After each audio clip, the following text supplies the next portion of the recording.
Oi, tudo bem? Meu nome é Gomide.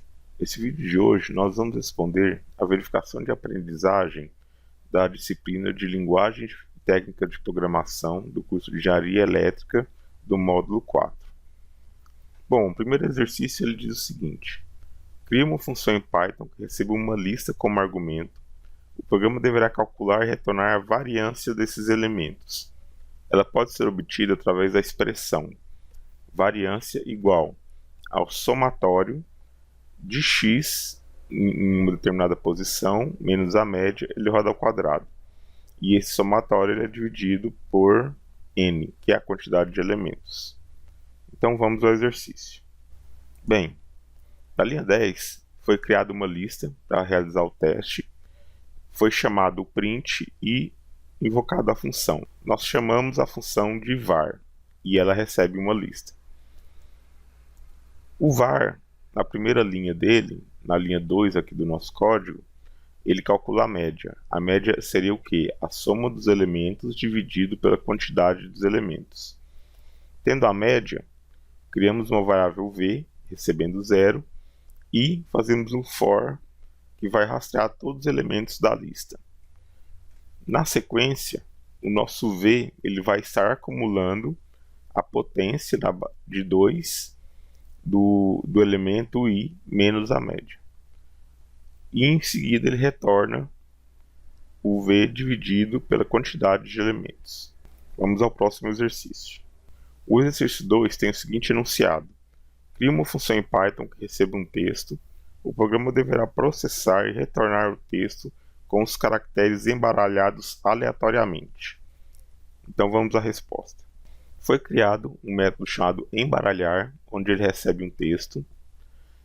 Na primeira linha dentro do método, é criada uma variável chamada index, no qual ela recebe uma lista que vai de 0 até a quantidade de caracteres referente ao meu texto. Foi criada uma variável out para poder armazenar a saída, e aqui ele faz um laço. Enquanto o tamanho do meu index for maior do que 0, eu executo essas duas linhas. Na primeira linha dentro do while, minha variável i, vai receber um número aleatório que vai de 1 até o tamanho do meu index menos 1. E aí na sequência, a minha variável out.append vai receber o meu texto e eu pego a posição gerada por i. Então eu uso o index.pop de i. Lembrando que esse pop ele te retorna o elemento que você solicitou e ele já retira esse elemento da lista. E aí na sequência eu retorno o out. Então aqui tem um exemplo: msg igual a brazuca. Eu estou imprimindo aqui brazuca e vou chamar o embaralhar. Vamos executá-lo. Então, repare que ele consegue pegar todos os caracteres e consegue fazer esse embaralhamento. Vamos ao próximo exercício. No exercício 3, ele pede o seguinte: cria uma função em Python que receba duas sequências com n elementos, sendo que esses elementos devem pertencer no intervalo de 0 a 9 e devem ser interpretadas como dois números inteiros de n algarismos. A função deverá retornar uma lista contendo o resultado da soma desses dois números. E aqui ele dá um exemplo. Vamos supor que eu tenha dois algarismos de tamanho 5.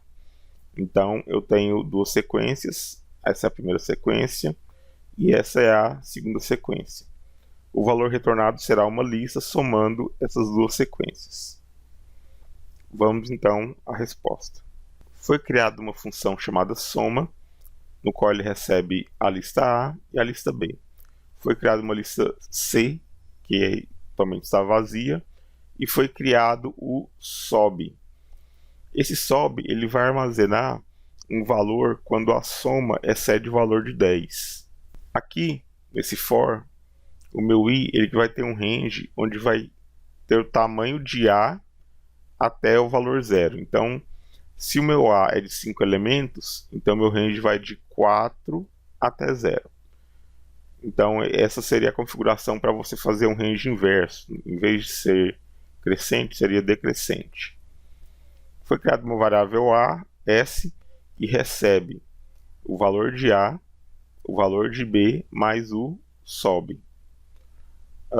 Deixa eu explicar um pouco melhor esse for e esse S, através da lista de exercício. Olha só, a nossa soma, ela se dá da direita para a esquerda. Então, por isso que lá no for, eu pego o range que vai da última posição.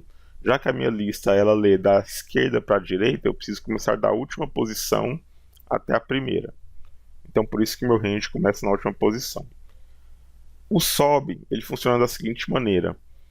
Esse valor aqui, ele vai ser como eu disse, né, o valor da lista A naquela posição, mais o B, mais o SOB.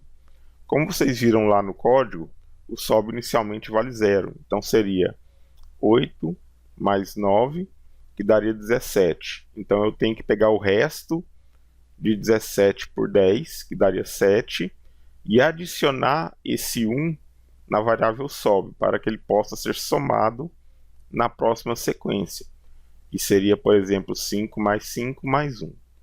Tudo bem? Vamos voltar ao código. E é o que acontece aqui. Então, eu recebo agora c.append, onde eu passo o s resto de 10.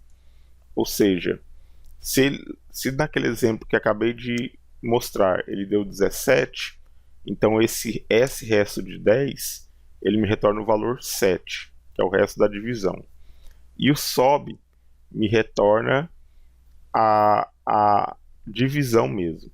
Então, por exemplo, se 8 mais 9 deu 17, o c.append recebe o 7 e o sob recebe o 1. E aí ele vai para a próxima sequência, sempre somando um elemento de A com B mais o meu sob. No final, pode acontecer da última posição ela ir um sob. Então eu sempre adiciono um sob aqui. Bom, o resultado ele vai dar invertido. Então eu preciso utilizar esse reverse para poder inverter novamente o resultado. Aqui estamos com um exemplo. Eu tenho duas listas, 3, 1, 5, 4, 9, 9, 9, 9. E aí quando eu chamo a soma, vamos ver qual será o resultado. Olha só, o resultado foi 13.153. Então, olha aqui, somando os dois primeiros elementos, 9 mais 4, 3, sobe 1. Beleza. 9 mais 5, 14, sobe 1, dá 5 e sobe 1. Então 9 mais 1, 10, mais 1 que subiu, dá 1 e sobe 1. 9 mais 1, 10, mais 3, 13, né? Então também sobe 1. Ou seja, olha só, aqui ele vazou o tamanho que eu tinha, certo? Porque ainda eu tenho o sobe 1. Então, essa linha aqui, c.append sobe, ela está reservada justamente para quando você excede o limite da soma, que inicialmente eram de 4 algarismos, mas o resultado gerou uma lista de 5 algarismos. Então, por isso, desse c.append recebendo aqui o sob final, justamente para essa situação. Bem, pessoal, é isso. Espero que vocês tenham entendido, espero que tenha sido claro. Não esqueça de compartilhar esse vídeo, deixar o seu like e nos vemos até a próxima. Tchau, tchau.